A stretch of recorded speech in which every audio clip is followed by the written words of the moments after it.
Lawmakers continue to scramble to avert a partial federal government shutdown that is set to begin tonight. And the suspect in the United Healthcare CEO's death is now facing federal charges. Good afternoon. I'm Corva Coleman from NPR News, and here are today's top stories. The federal government faces a partial shutdown tonight unless Congress passes spending legislation to keep it open. A short-term bill backed by House Speaker Mike Johnson and President-elect Trump collapsed last night. Nearly all Democrats and scores of Republicans rejected it. Now, Speaker Johnson says he is prepared to move forward fast. We're expecting votes this morning, so y'all stay tuned. We got a plan. Democrats are demanding that the Speaker restore the original bipartisan spending plan unveiled earlier this week, but Trump and his billionaire ally Elon Musk torpedoed that.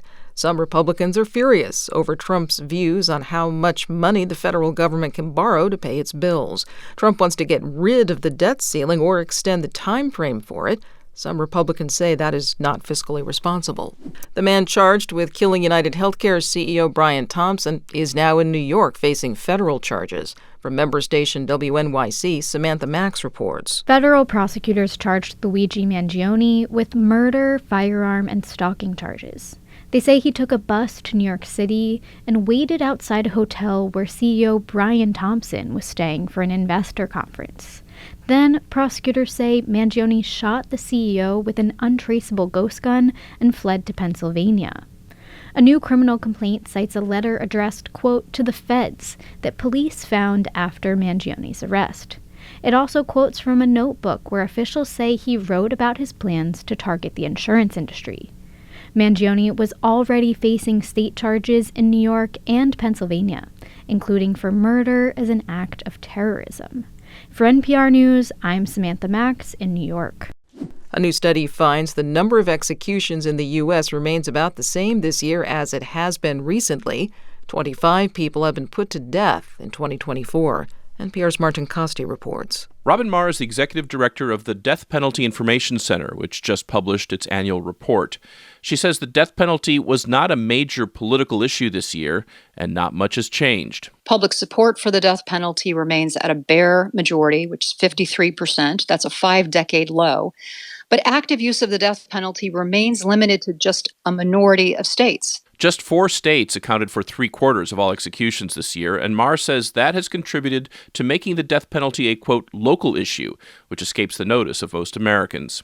27 states have the death penalty on the books, though 5 of those have paused executions by order of their governors. Martin Costi, NPR News. The Oxford, Michigan school shooter failed to withdraw his guilty plea to first-degree murder, terrorism, and other charges. Ethan Crumbley's attorney said he didn't understand what he was doing when he entered the plea. But the judge was not convinced, as NPR's Kristen Wright reports. The judge said Ethan Crumbley's guilty plea was knowingly, voluntarily, and accurately given. He also rejected Crumbley's request to be resentenced, the school shooter serving life without the possibility of parole. But Crumbley's new defense team argued the now 18-year-old was only 16 and living with mental illness and cognitive impairment when he pleaded guilty, waiving his right to a trial. They claim his previous attorneys failed to properly raise these issues during the plea process and sentencing. The same judge who handed down Crumbley's sentence last December concluded Thursday he showed no signs of confusion when he pleaded guilty, and the sentence stands. Crumbley murdered 4 classmates and wounded 7 other people in 2021. His parents were the first in the nation to be convicted in a school shooting committed by their child. Kristen Wright, NPR News. Syria's rebels are grappling with the new task of running the country. They deposed former dictator Bashar al-Assad nearly 2 weeks ago. NPR's Hadil al-Shelchi says foreign countries, including the U.S., are reaching out to the Syrian rebel leaders. Senior U.S. diplomats are now in Damascus, the first official diplomatic delegation to enter the capital since it severed ties in 2012. They're meeting with HTS and want to make it clear that they're pushing for an inclusive and democratic Syria. Now, they are designated a terrorist organization, and they are desperate for the U.S. to drop that so that it can get desperate aid to rebuild the country. NPR's Hadil al-Shelchi reporting. This is the second day of a strike against 7 facilities of online retailer Amazon. The Teamsters Union is demanding that Amazon come to the bargaining table to reach labor contracts. Amazon says that the Teamsters don't represent many of its workers who are employed by third-party contractors. Amazon is a financial supporter of NPR. A deal has been reached to end a strike by 2,000 workers at Marriott hotels in San Francisco. The contract runs for 4 years. Employees of Hilton and Hyatt hotels in the city remain on the picket lines. From member station KQED, Farida Javila Romero has more. Fernando Martinez is one of the jubilant workers who voted to approve the deal. He's a longtime doorman at the Marriott Union Square, where the strike lasted 2 months. I want to go back to work. I need money to pay the rent. Yeah, so, I've been praying every night for this. The deal includes wage raises and no hikes in healthcare costs for about 2,000 employees at 7 Marriott hotels. A Marriott spokesperson says the company is pleased with the deal. About 1,000 Hyatt and Hilton workers are still on strike in the city.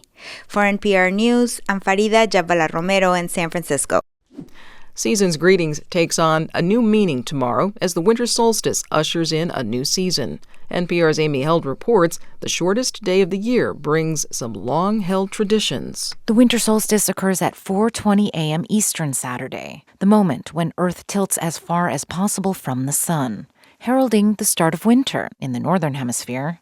Ancient cultures also tracked the skies, building monuments perhaps to monitor astronomical patterns.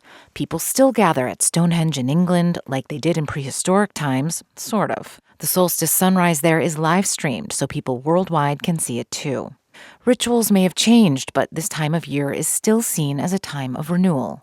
Days will gradually get longer until June when the cycle reverses. Except below the equator, they're tilted toward the sun. At Machu Picchu in Peru, for example, they're celebrating the summer solstice. Amy Held, NPR News. I'm Corva Coleman, NPR News in Washington.